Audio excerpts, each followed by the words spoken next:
નવાડીસા જૈન સંઘ અને મહાવીર યુવા સંગઠન દ્વારા જરૂરિયાતમંદ ગરીબ અને મધ્યમ વર્ગના લોકોને જિલ્લા પોલીસ વડા અક્ષય રાજ મકવાણાના વરદ હસ્તે ઠંડીથી રક્ષણ મેળવવા માટે ગરમ ધાબળાનું વિતરણ કરવામાં આવ્યું।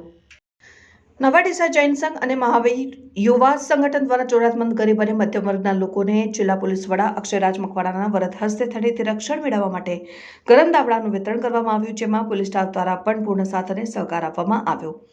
વધુમાં બનાસકાંઠા જિલ્લામાં ગુનાખોરીના ગ્રાફને મહત્તમ અંશે જિલ્લા પોલીસ વડા અક્ષય રાજ મકવાણા દ્વારા પોતાની આગવી કોઠાસૂઝ અને ગુનેહથી ભલભલા ગુનેગારોને ગણતરીના કલાકોમાં ઝડપી પાડીને ઠેર ઠેર અન્ય લોકો આવી પ્રવૃત્તિઓમાં ધકેલાઈ જાય તે માટે શહેરમાં આરોપીઓના વરઘોડા નીકાળીને આરોપીઓને બારોબારનો મેથી પાક ચખાડી જાહેરમાં ફેરવવામાં આવી રહ્યા છે। આવા ઉત્કૃષ્ટ કામગીરી કરનારા અક્ષય રાજ મકવાણાના જાણીતા ધારાશાસ્ત્રી અને મહાવીર યુવા સંગઠનના આગેવાન એવા ધર્મેન્દ્રભાઈ ફોફાણીએ મુક્ત કંઠે પ્રશંસા કરી હતી। સાથે સાથે આવી સેવાકીય પ્રવૃત્તિઓમાં ઉપસ્થિત રહેવા બદલ જિલ્લા પોલીસ વડા અક્ષય રાજ મકવાણાનો હૃદયપૂર્વક આભાર વ્યક્ત કર્યો હતો। વધુમાં ઉલ્લેખનીય છે કે નવાડીસા જૈન સંઘ અને મહાવીર યુવા સંગઠન દ્વારા જરૂરિયાતમંદ અને ગરીબ મધ્ય વર્ગના લોકો માટે ગરમ ધાબળા 1000થી વધુ લાવવામાં આવ્યા, ત્યારે જિલ્લા વડા અક્ષય રાજ મકવાણા અને પોલીસ સ્ટાફના વરદ હસ્તે 200થી વધુ ગરમ ધાબળાનું વિતરણ કરવામાં આજરોજ અમારા નવાડીસા જૈન સંઘ અને મહાવીર યુવા સંગઠનના ઉપક્રમે માનનીય એસપી શ્રી અક્ષયરાજભાઈ મકવાણાના હસ્તે